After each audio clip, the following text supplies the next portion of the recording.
Ola, son Manuela Ures, profesora do IES Eduardo Pondal de Ponteceso e vamos a realizar hoxe un exercicio de Matemáticas 2, das Matemáticas de Ciencias, a opción 2.1, que tamén é un exercicio optativo. Temos unha opción 2.1 ou temos unha opción 2.2.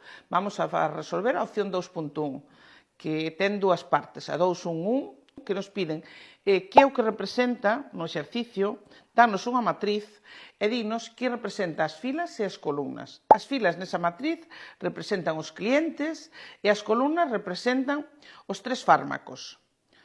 Tamén nos piden que digamos canto compra cada un dos clientes mirando esa matriz. Entón, podemos decir que o cliente 1 compra 9.000 unidades do fármaco 1. Témonos que fijar que o exercicio dinos que ven as cantidades da matriz en miles.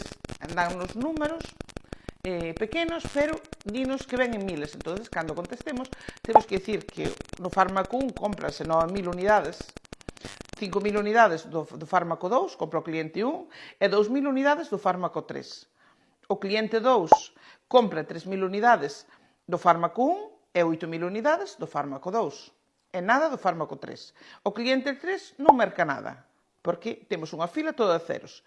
E o cliente 4 merca 6.000 unidades do fármaco 1, 7.000 unidades do fármaco 2 e devolve 1.000 unidades do fármaco 3. Iso sería a contestación ao exercicio 2.1.1. No exercicio 2.1.2 planteamos un sistema para calcular o precio por unidade de cada fármaco. Entonces, dinos que teño 9.000 unidades a un precio X, é dicir, vamos a chamarlle a X o precio do fármaco 1, aí o precio do fármaco 2 e a Z o precio do fármaco 3. Co cal, vamos a ter unha ecuación que é 9.000x máis 5.000y máis 2.000z igual a 3.250 euros, que é o que recibe, 3.000x máis 8.000y igual a 2.850 euros, e por último 6.000x máis 7.000y menos 1.000z igual a 2.800. Eso sería o sistema de ecuacións que temos que plantexar.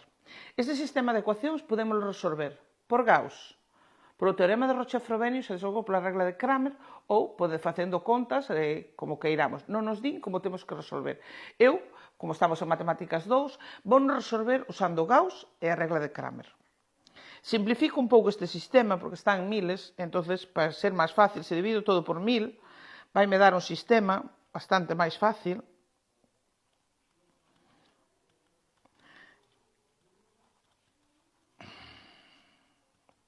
É un sistema,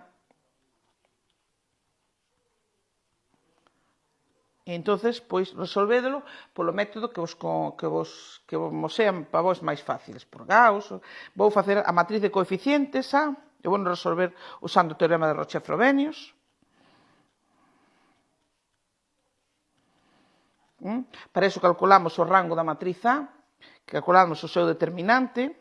O seu determinante danos menos 111, co cal, polo teorema de Roche-Frobenius, podemos decir que o rango de A é igual ao rango da ampliada, que é cos coeficientes. Se o rango de A é 3, o rango da ampliada tamén é 3, igual ao número de incógnitas. Temos un sistema compatible determinado que ten solución única. E vamos a resolverlo, podemos resolver usando a regla de Cramer. Entonces, planteamos X igual a menos, partimos polo determinante de A, que xa sabemos que é menos 211, poñemos os determinantes que temos que calcular, acordados na columna das X poñemos o término independiente, e calculamos ese determinante pois vai me dar un valor de 0,15. Se calculamos aí da mesma forma, cambiando a columna, os términos independientes agora van na columna das X, tamén o determinante vai me dar 0,3, a solución vai me dar 0,3, é igual que na Z. Volvemos a calcular o determinante, e, facendo os cálculos determinante, dame 0,2. Entonces, poderei dicir que o precio do medicamento X, do primeiro, é 0,15 euros, o precio do medicamento Y é 0,3 euros, e o precio do medicamento Z é 0,2 euros. E terías resolto o exercicio.